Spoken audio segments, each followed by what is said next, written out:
Welcome to Hot 97 News, a brand new live news show where we break down the biggest stories people are talking about across the country. I'm your host, Lana Harris, here with Rondell with 2 N's. Hey. And Million. Hey. And you know what? What are you laughing at? You stole my hay, bro. You stole my hay. Dang. I was hoping you were going to say you did, but you didn't. But you know what? Actually, I'm great. I'm happy to start this off on a lighter note because that's kind of what we wanted to start off with, the fact that it's not all bad news in the country. Facts. You know what I mean? Because it seems like there's so much going on that it just seems like, oh my God, like what's going on in this world? But there are some good things the Trump administration is doing. And, you know, we got to give flowers where there are flowers to give. Right. It's our president. All right, yeah, let's just give him his flowers. Let's keep him moving. Okay, the Trump administration is trying to tackle housing. So they are basically saying that they would like to stop like these big companies, these big institutional investors from just buying up hundreds of thousands of single family homes that's preventing people from buying them and living in them. And actually, Democrats have been saying this for quite some time. So this is something that really nobody should be upset about if they actually pull this off, because these investors, they're asking or they're paying cash over asking price, which people just can't compete with. Yeah. So they're taking all these houses off the market and, you know, suddenly you're renting instead of being able to afford a house, drives the whole housing market up. So that's a great thing. And he's also saying that he would like the government, the federal government, through Fannie Mae and Freddie Mac to buy $200 billion in mortgage bonds. And that's, you know, just jargon. But basically that could help bring the cost of mortgages down and your monthly payments down. That's perfect. That's great. Yeah. You know what I mean? Technically, it could also drive housing prices as a whole up, and it could eat into that $200 billion rainy day stash. But it's... So we can't even get the property. Yeah. I'm just saying it's something. It could help. Could help, could hurt, but he's trying to do something about the housing. It's great. J.D. Vance announced that they're going to have a new fraud task force to try to make sure that taxpayers aren't being frauded. That's great. You know what I mean? Is it not great? Hey, listen, and this message is for you know who you are. I ain't gonna say your name on here. Run, start running now. I don't want to know who you're talking about. I ain't telling you. Run right now. Are they frauding people? Run. Okay. And finally, this is major. The whole reason for the government shutdown. 17 Republicans just joined this Democratic effort to restore healthcare subsidies. I honestly believe that this story would have been a lot bigger had we not done what happened in Venezuela, because that was a big story. What's going to happen to people's healthcare costs? They're going to skyrocket because the subsidies expired last year. So Republicans still don't have a plan to replace Obamacare. So there are 17 Republicans who signed on with the Democrats to try to just extend it for 3 years, extend these subsidies for 3 years, keep people's healthcare costs just low enough, and we'll figure it out eventually. It's just a Band-Aid. It's a Band-Aid. You know, it's a Band-Aid. They don't have the funds or the resources or the time, because we got beef everywhere else, to go into healthcare, which sucks. It does suck. Which sucks. But I will say what the House just passed and sent over to the Senate isn't really expected to pass in the Senate, but they're just saying this was a bipartisan effort. Take it from here, figure it out. We'll see what happens. We have our eye on it. Okay, so now to the story people are actually really talking about. Those are just important stories that you should know. But everybody is still talking about what happened in Minnesota with ICE. And everybody's still trying to just talk amongst themselves and figure out if it was justified. And you two had very different opinions yesterday. We did. We did. It wasn't, I don't think it was anything malicious in what I was saying, but I think it was very much so like, I don't think you saw exactly what I saw, and our eyes are looked at different things. And see, that's fair. I mean, I seen what you've seen. We also I got the same videos now. yesterday. I got glasses now, so I definitely seen what you've seen. But it's like I'm just looking at the angle, like how is it passable? You know, and it really ticked me off because you said that it was like comparable to George Floyd, or somebody said that it was comparable to George Floyd. Yeah, I never said that. I don't know about that one. I never said that. I don't know about that one. No, I never said that. But we all agreed that it was a very unfortunate situation. For sure. To help with the debate of it all, there's new video. So CNN got new video of a different angle that's really going to help people understand what happened. So there were obviously two narratives that emerged. Number one was that the officer could have moved. that he did not need to stand in the way and put himself in a position where he felt like he had to shoot somebody. The other narrative was that the officer was literally just trying to shoot her to save his own life, that she was gunning for him, and he just fired the weapon to go home so that he could go home alive. Right. So here is another angle. We got 2 videos for you. So here's another angle that's going to show you, and you can decide for yourself whether you think that this was justified or not. So we'll pull it up. I think we've got one that shows a closer up angle, and then one that kind of shows a bit more of what happened in the lead up. So this is her parking. Right. Or like, because again, the whole speculation is what was she doing blocking the road anyways? Right. But as you can see in the video, she's letting cars pass by. You know, she wasn't blocking it. No, I don't think she was blocking it. But I also don't think, there's a lot of people out there with that don't want ICE in their city. So she could have just seen ICE and just been like, hey, this is a way of protesting. But that right there is where I think a lot of people are going to have their arguments questioned a little bit, or at least challenged, because look at this. It looked like she was trying to drive away. Clearly. And you can see that ICE officer. I would question, what were you doing standing in front of the car? Right. If this is somebody that you're saying could be potentially some kind of criminal combatant, somebody who is targeting ICE officers, I'm never standing in front of their car. Never. And if that's the ICE training, then they're putting these ICE officers in a terrible position where they're putting their bodies on the line to stop a criminal potentially. That they don't deserve to have to do that. And here's another thing that people don't realize. Once she turned the car, after she drove off, y'all could easily get in your cars and chase her. You know what I'm saying? Right. And detain her. Do a pit maneuver. Do this.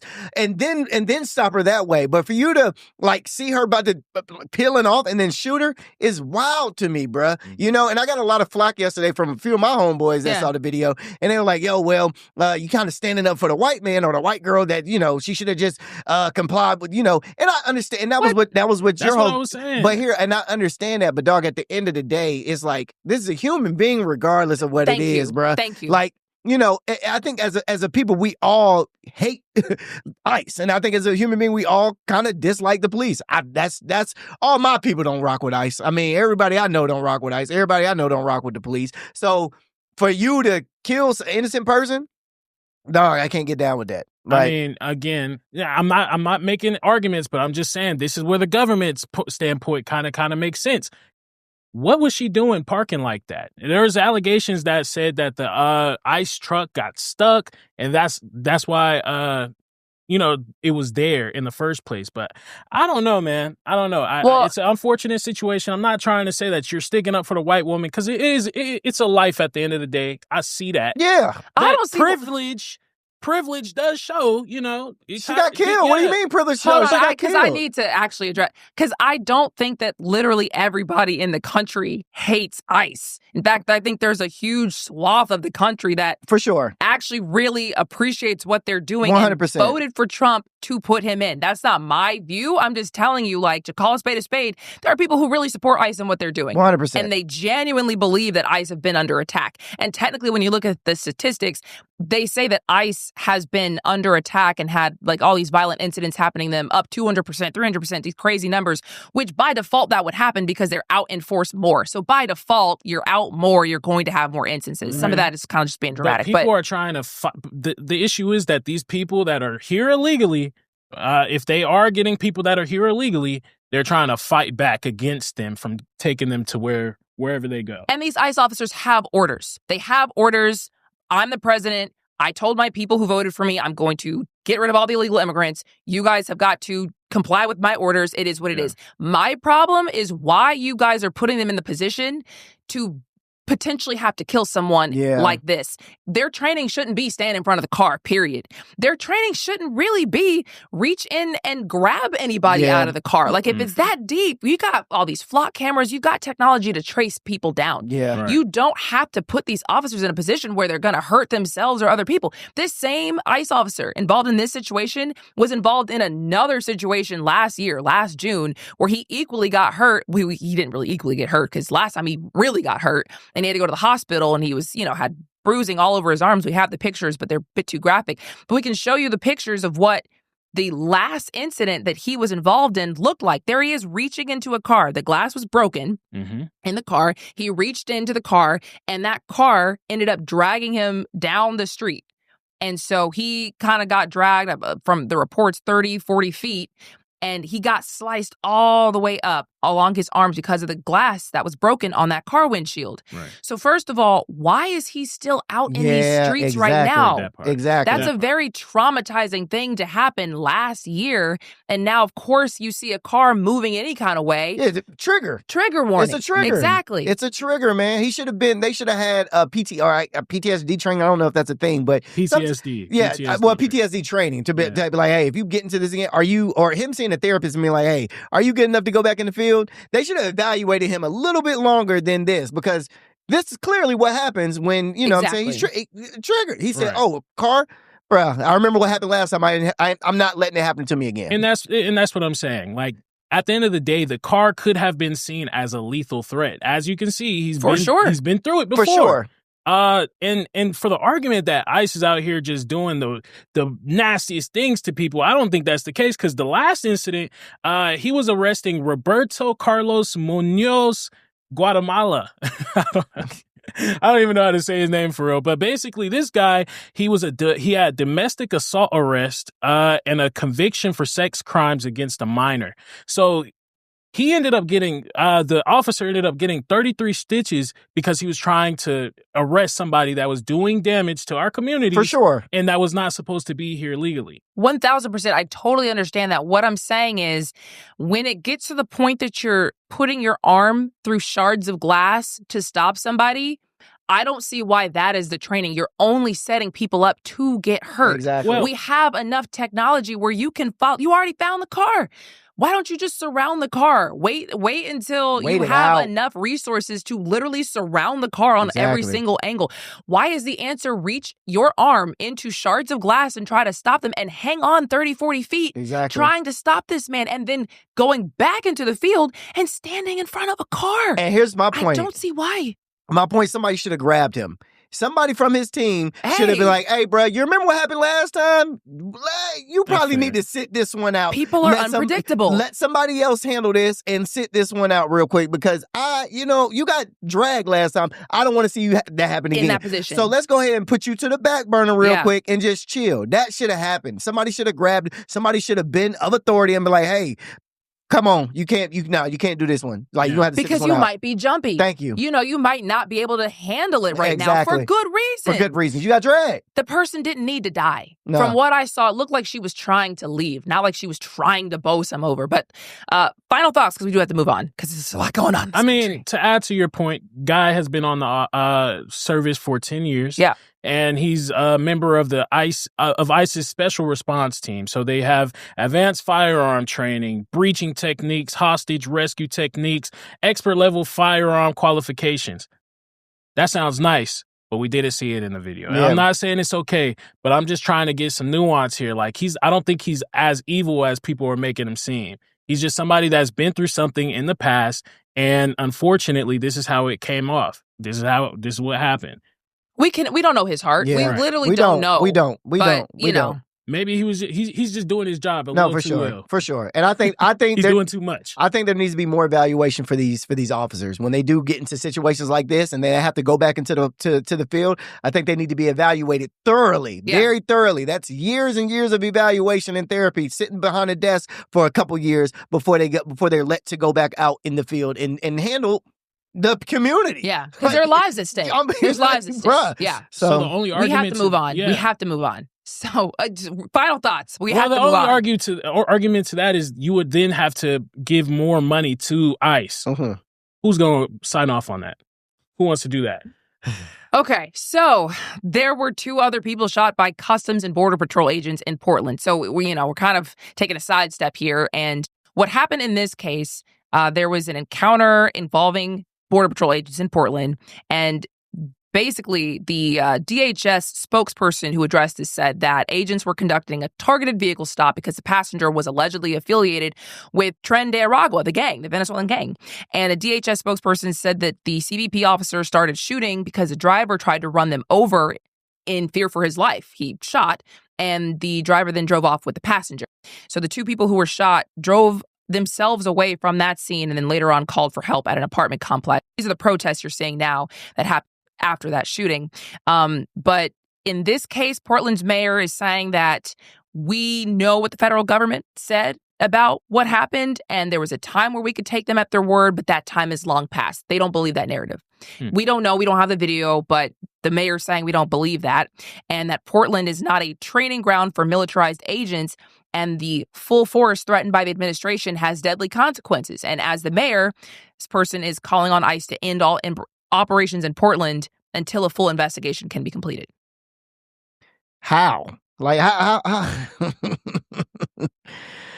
So I just go ahead.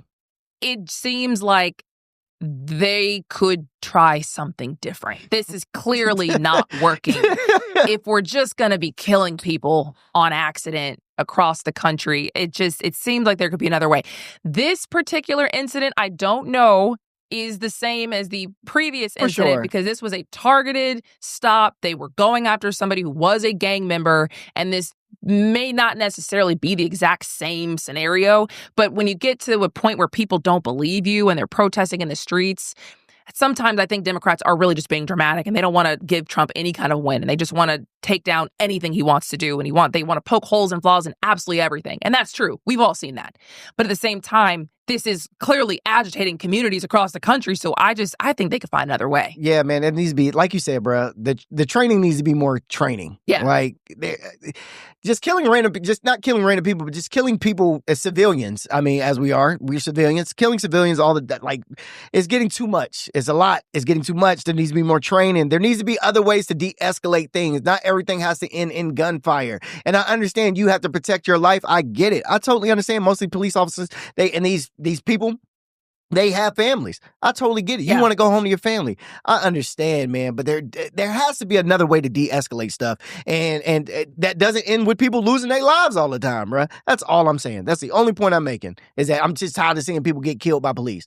Tired of seeing people get killed or shot, just in general. There has to be other ways. I feel it. I sympathize with that. It's just like, if these people were part of a gang, who knows what damage they had on this person?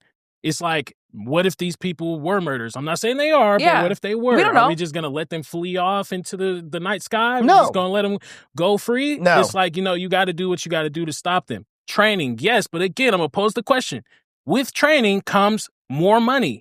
Who's going to send money? Who's going to be cool with signing off on money going to ICE after stuff like this? But how many lives do you have to lose before we say money is worth more or less than that? You know what I mean? Right. Because we're saying we don't want to put more money behind this, so whoever can get killed in the streets, because we don't have the money. We got the money to do a whole lot. A ton.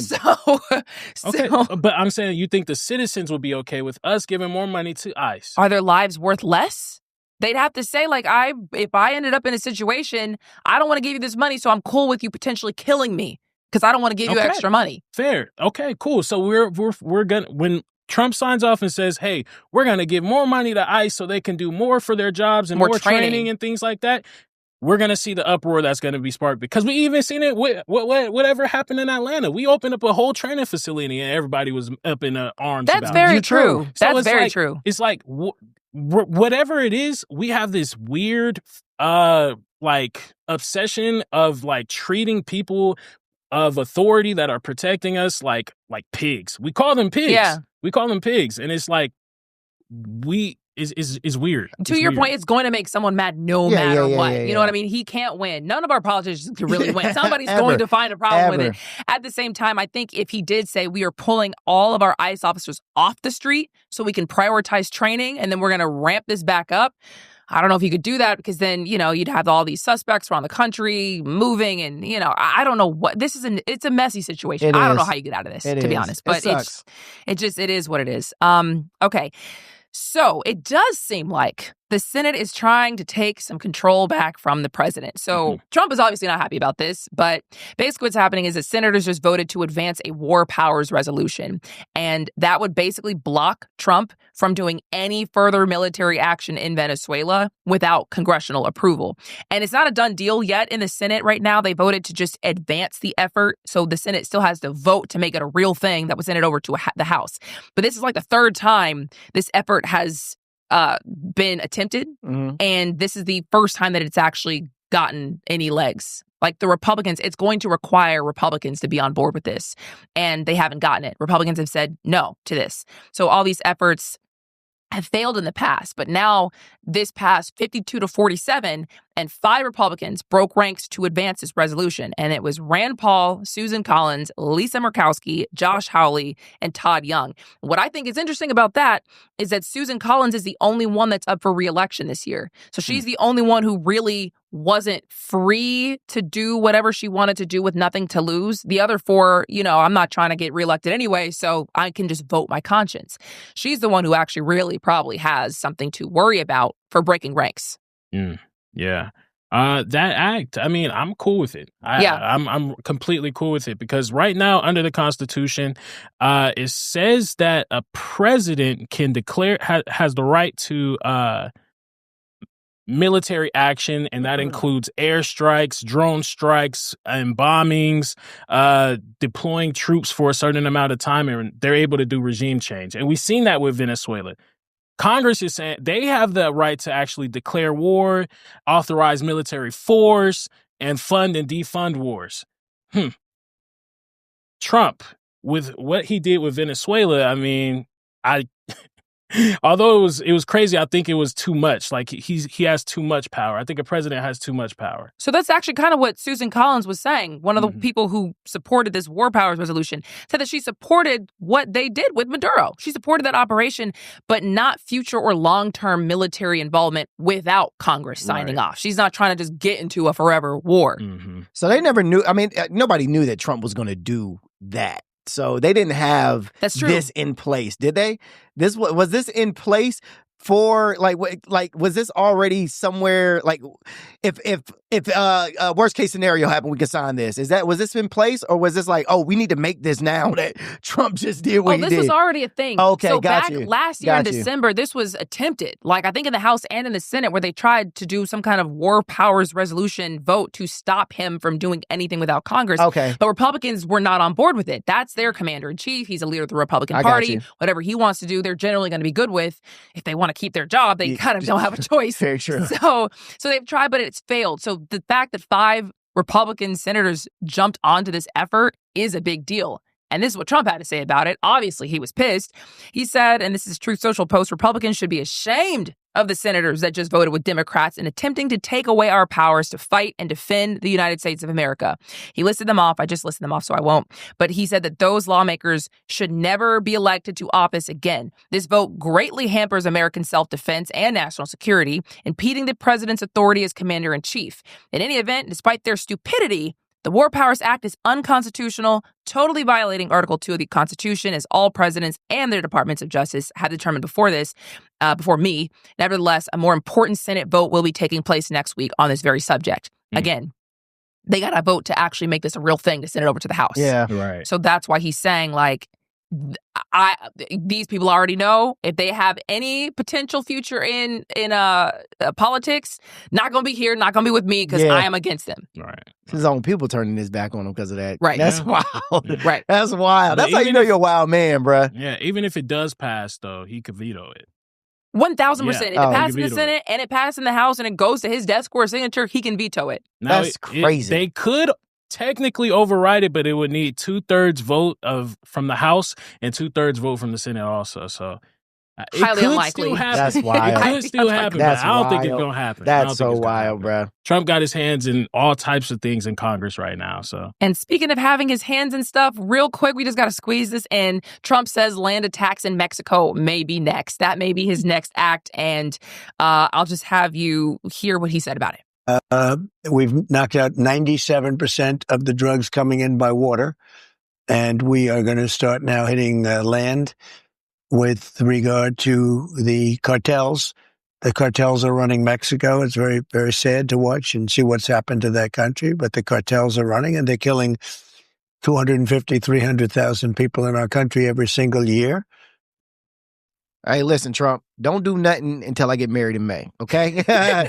Do whatever you got to do after I get married in May, because I'm getting married in Mexico. So do everything you got to do after that. I spent a month in Mexico. Mexico was beautiful. The part that I was in, there's many probably parts that have some problems, but the part that I was in Puerto Vallarta was beautiful. Keep in mind, Trump has been floating, potentially doing something to help Mexico with their cartel problem. And Mexico's president, I think her name is Claudia Sheinbaum, she's been saying no, like we don't need help. She's been saying we'll never accept the presence of the United States Army in our territory. She's been saying our sovereignty is not for sale. She doesn't believe in invasion. She said that she doesn't think it's something that they're really taking seriously. But now that we saw Venezuela's president get kidnapped, I mean, I think we don't know what this administration is willing to do. So she might want to take them seriously. Yeah. Well, we have to leave things right there, but we have so much more coming at you after the break.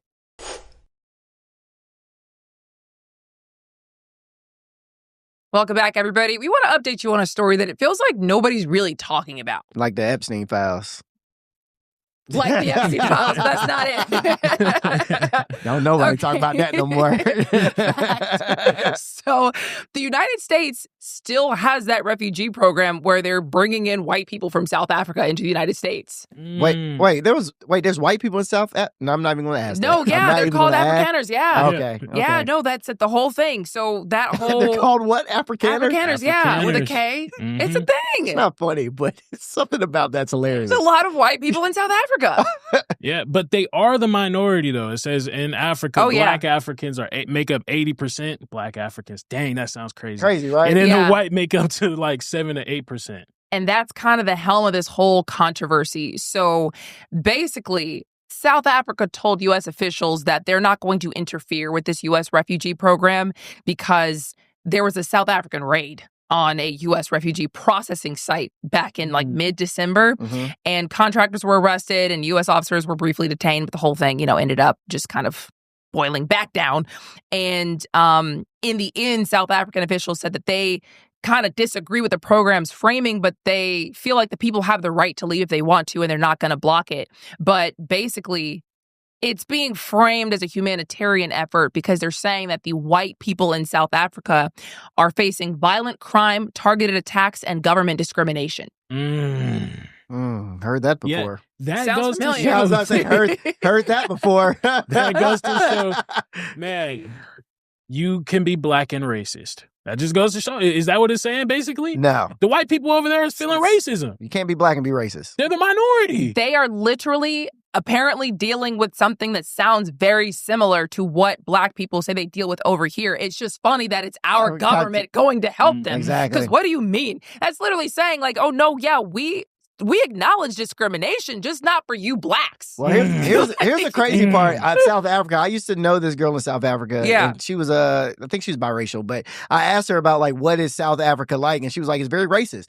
But on the white side. Right. No, white people are racist towards the racism out in South Africa is huge from what she told me. That's my understanding. Now, could she be wrong? I don't know. But that's just my understanding of what South Africa is. From what I've heard about the situation, it's white people in South Africa that are dealing with just rampant discrimination. They're saying that the government is just seizing their land and their property and not giving them any money for it, and that they're just basically just not under attack, but just under heavy discrimination by their government. So our government has said they can come over here. Come on over here with these good old Southern whites.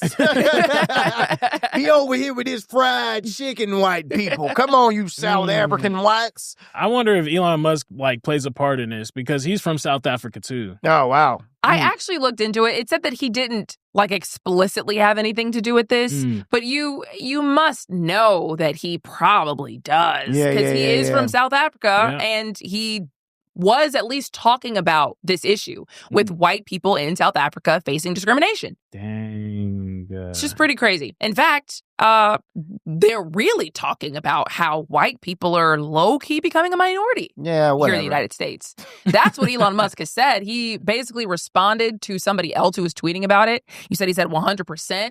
And the original tweet said, if white men become a minority, we will be slaughtered. Remember, if non-whites openly hate white men while white men hold a collective majority, then they will be 1,000 times more hostile and cruel when they are a majority over whites. White solidarity is the only way to survive. Gay. That's You can't say that. Listen, here's the thing. Y'all aren't even if you are the minority, bro. Come on, man. You know what it is. Being the minority, it is what it is. Yeah, whatever. You'll be all right. We've been a minority forever. It's all right. Like, whatever. Yeah, like, get over it. I think they're just afraid that people might do what they did to them. I mean, Totally. do what they did to us. Oh, enslave them? Yeah, I don't know about slavery. I don't know about slavery. Oh, make them work for them for free? I don't know, bro. Oh, reverse DEI? Oh, reverse DEI? Oh, maybe. Maybe. Make them drink from a white-only fountain and we got the good one? No, man. Like, shut up. None of that's going to happen to you white people. Y'all are good, dude. I don't know. They're terrified of it. No, they're though. not. They're straight. They're straight. There are large swaths of the country who actually genuinely feel like this is a problem. Well, here's I swear. Here's something that y'all used to tell us. Won't you go back to your country? Go back to where you're from. ain't that what y'all say to us? Go back to where you're from. Why don't you? But you know what? And that is such a good point because there's really no such thing as white. Like that whole thing was made up. Are you German? Are you Italian? Are you Swiss? Are you whatever?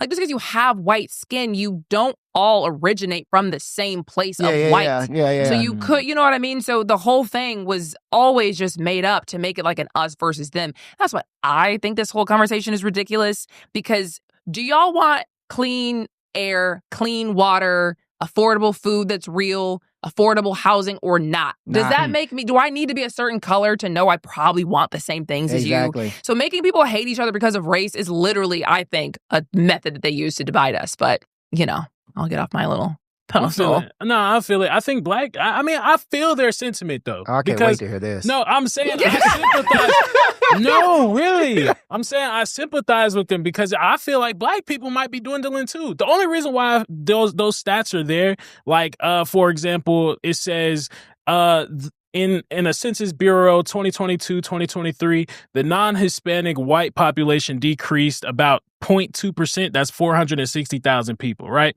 Okay. What counts as black? Like, what counts as black? It's a good question. They say if you have one drop of black in you, then you are black. Mixed kids are considered black if they have one drop of it in them. I think white people are dwindling because people are starting to integrate with other people. Now I get why y'all now we taking out y'all good old white women. That's what it is. You don't want us to take your white women anymore.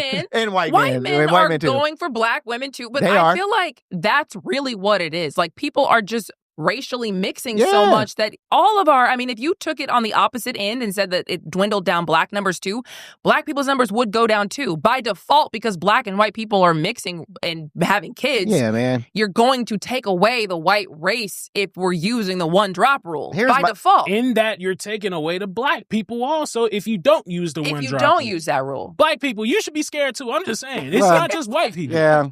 Here's the thing. God didn't put all of us on this earth just to, like, not mingle with each other. Like, you know what I'm saying? Mixed babies are so cute. No, I'm not going to go. They are very pretty. Mixed babies they are very pretty, but I'm not. That's not the reason why that. I don't want to ever say that. That's not the reason why that. But yeah, why? We're here for a reason to mix and mingle. Why not mix and mingle? But can you see what the white people who are concerned about this are worried about? Yes. Like, do you think? Well, I know you probably because I'm terrified of it too, bro.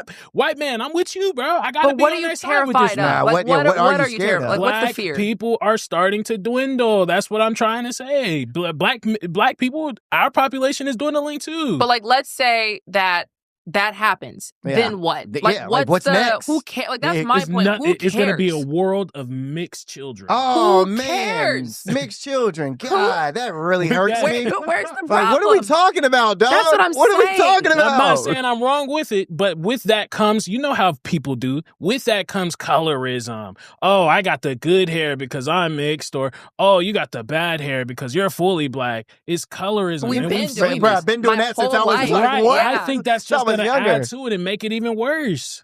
I don't know if it's gonna make it any worse, man. I don't think so, man. I don't think so. As long as these mixed kids are claiming proudly that they are black and they're most black of them and are. proud, most I'm of them cool are. with it. But most of them are though. Most of them are claiming to be black and they proud. They don't have a choice. Yeah, really. yeah. Patrick Mahomes, he claims to be black. Does he act like it? You don't gotta act black to be black, dog. dog. I'm just playing.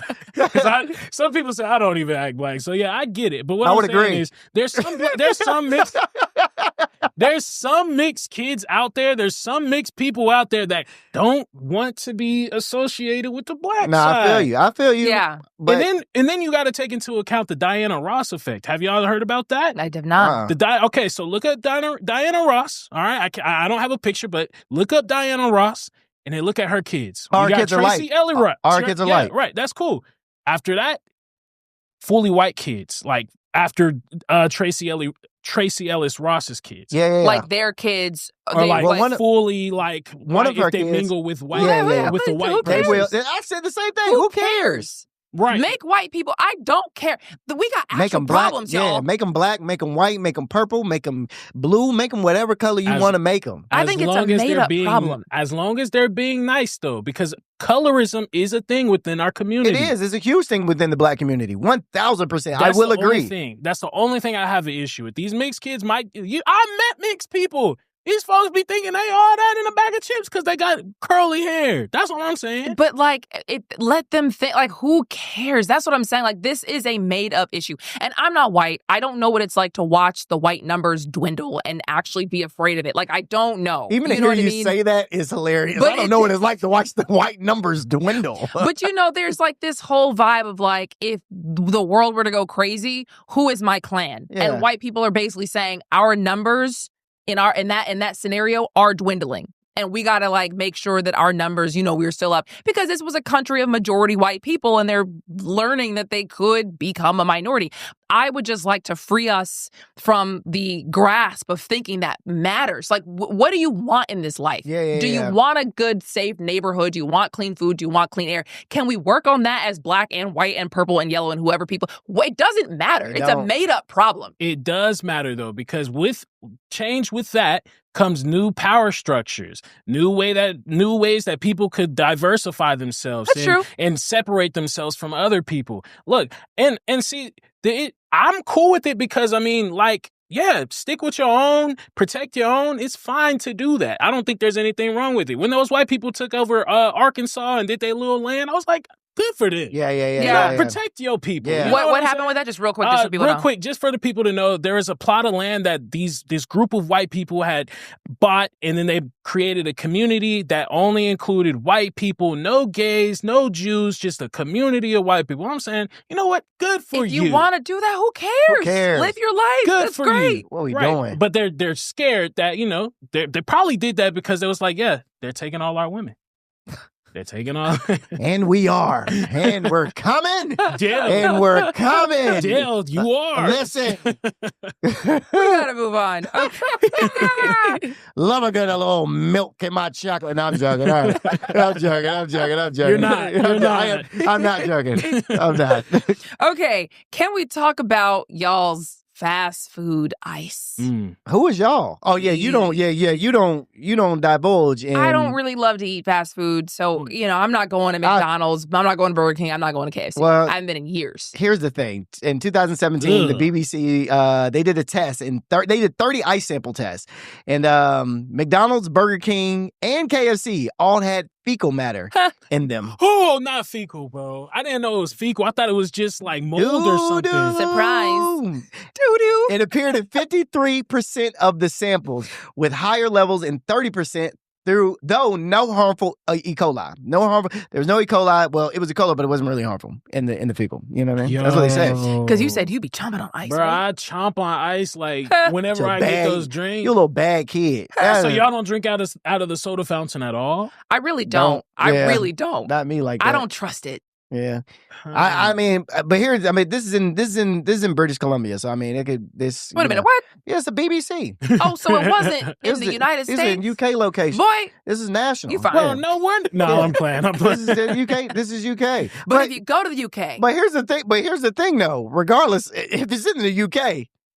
It could be happening. Brother, we're America, dog. Yeah. Our stuff ain't. So true. You thinking our stuff is cleaner? Like, not by any means. If they did the study there, I'm pretty sure we should probably do a study here. I'm pretty sure that's why we're not doing a study here, because they don't want to know. That's how it happens in the United States. We don't study it. We don't see it. We don't know it's not a problem. We don't know what's out there. But yeah, ice. You can't be terrified of stuff like that because there's E. coli on your phone, from what I've heard, because everybody takes their phone where? To the bathroom. To the bathroom. It's all around us. But I'm not taking a crap on my phone, though. Nobody's taking a crap in the vending machines and the water machines. You don't know. I hope not. I mean, you don't know where this water. That's true. Right. You don't know where this water comes from. It has to get filtered from somewhere. So all of it might not get filtered through from where it's getting filtered through from. You know what I'm saying? That's also. I used to work in food too. Man, it's a hard job. So I see why people do certain things. Yeah. People aren't nice to the fast food workers. Be nicer to them. And they might clean the machine. And obviously they're not nice to the ice either.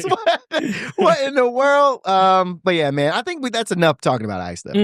But we can talk about what you guys think about these new U.S. food guidelines that have removed restrictions on alcoholic drinks. I think this is nuts. What do you mean? They previously advised limiting intake to 1 to 2 drinks daily, and they have revised that. And they now have a general directive to limit alcoholic beverages. And this shift happened as people are drinking less and less alcohol. I love it, man. I mean, as a sober person, I absolutely love that there is a shift inside of the alcohol community and the drinking community.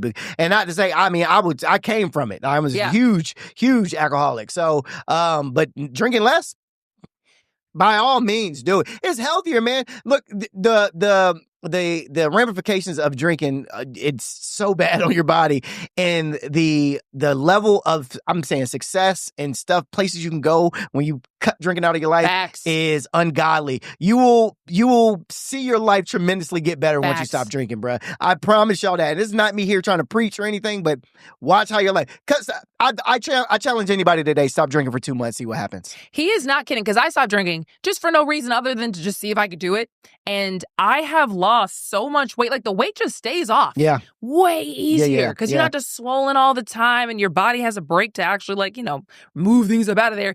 And the food doesn't stick. Yes. I can still eat crappy, and it does not stick like it was when I was drinking. Yeah, Notice that. I love it. How long have you stopped drinking? I think it was 2024, September 2024. Oh, so you've been a year and couple months. Yeah. Yeah. I'm a year and a half, year and 8 months. Let's go. Yeah, Congrats man. to y'all. Yeah. Congrats to y'all. I do drink, but I mean, Gen Z You're ain't younger. having no problems. You're younger. Gen Z ain't having no problems with this. I knock on wood. I hope I don't. Well, but Gen Z, we chilling. You're also 25. Yeah. I'm 35. But I think that's kind of also what he's saying. They have a totally different culture with drink. They're not drinking. That's why they're now oh, let's just change the guidelines. I think that's so sketchy. Let's change the guidelines and say, like, general, because nobody's drinking and we need them to drink more. No, you don't. No, you don't. That's crazy. Yeah. I think it's because we grew up seeing the negative effects of alcohol. From and we us. was just like, from y'all. Drinking four locos. Drinking 4 locos, bro. Yeah, wild. And we was just like, I think I want to stay away from that. Yeah.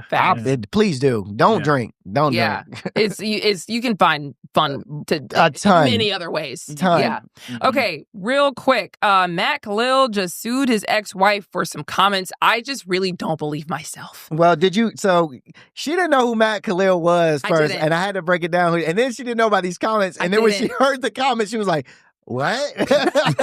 So I think good for him. Yeah. Good for him. So if a lot of people, they don't know, Matt Kalil was married to Haley Kalil, who was his ex-wife. And she went on a Twitch stream and she pretty much said, how do I say this? Matt's, his man parts, are as big as 2 Coke cans. So I just need you to need the stop hand making motion? put your hands Oh, down. okay, my bad. That's my bad. His hand motions are big as 2 Coke cans, and that was the reasoning for the divorce, is that like their sex life was like it wasn't that good because of his man meat. Yeah. I don't know So how he's suing her for detailed we that. can get in the conversation. Yeah. for this. I'm trying to keep it like PG. He sued her for that, which is wild. in my opinion, I see why he sued her. Like, I see why he sued her for that a little bit, because it's like, girl, you kind of ruining first of all, you ruining it for other women, because now they ain't gonna want to sleep with me because, you know, they think. They might be afraid. Yeah. So it's like, you kind of ruin it. And second of all, like, don't nobody need to know all that. This is my personal business. You dig what I'm saying? At the same time, some men would beg somebody to spread a rumor like that about them. I feel you. And other women might be intrigued. Yeah. And what does that mean? Not everybody's a little freaky frog, okay? Some of these girls ain't wide open like that. That's you true. dig what I'm saying? Like, you can't just expect every woman to be like, yo, dang, you got a big old No, thing. for sure. If I were not in a relationship, and I heard something like that, Ooh, hello. it would be scary. I will say, because look at Milligan's face. I didn't think she was going to say it. I thought I was going to go totally another way. No. I see why he sued. I really do see why he sued. Because I personally would be like, oh, I don't, you got it. Good luck. Because sometimes guys think that they're like putting it down, and they're putting it like pick it up, please. Don't put it down. Like, it hurts.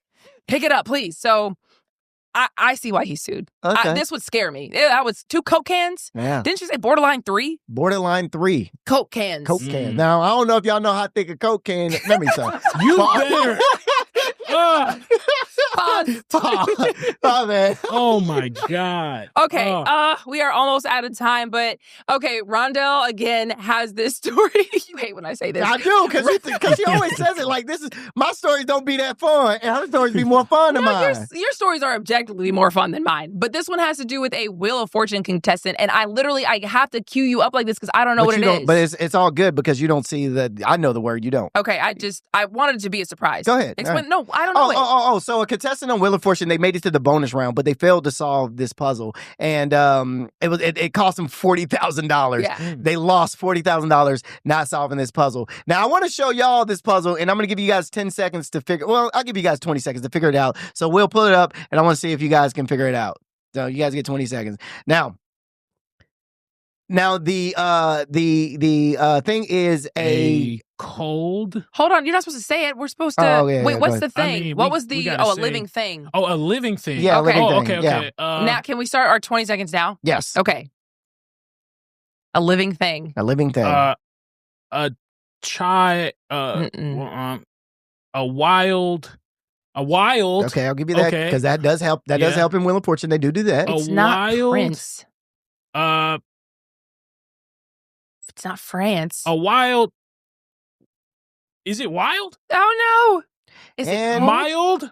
Time. Oh man, I see why she. I would have lost but wait, with the letters. A what? Wait, I didn't even see the letters. I didn't see the letters. Yeah, you're terrible at this. Give me 10 more seconds. Wait, those are the letters we should use. Those are the letters that they can't give. use. Those are the letters that you can use. Those are the letters they give you. I didn't know that. Yeah. Boy, anyways, you guys got it wrong. It's a wild Bronco.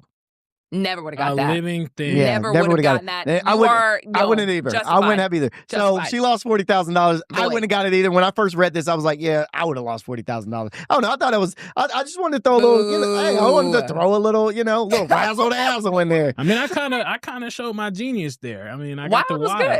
good. I was thinking cold. Yeah. Cold. Okay, yeah, cold. Yeah. I would have thought cold. Yeah, cold France is what I thought it was going to be. Cold France. But it was a living thing. It's nothing. I thought it was going to be like, I don't know. It's all good. That's why they don't put me on the show. Yep. Okay, we have got to go. Thank you so much for tuning in. We will see you guys next week. Peace.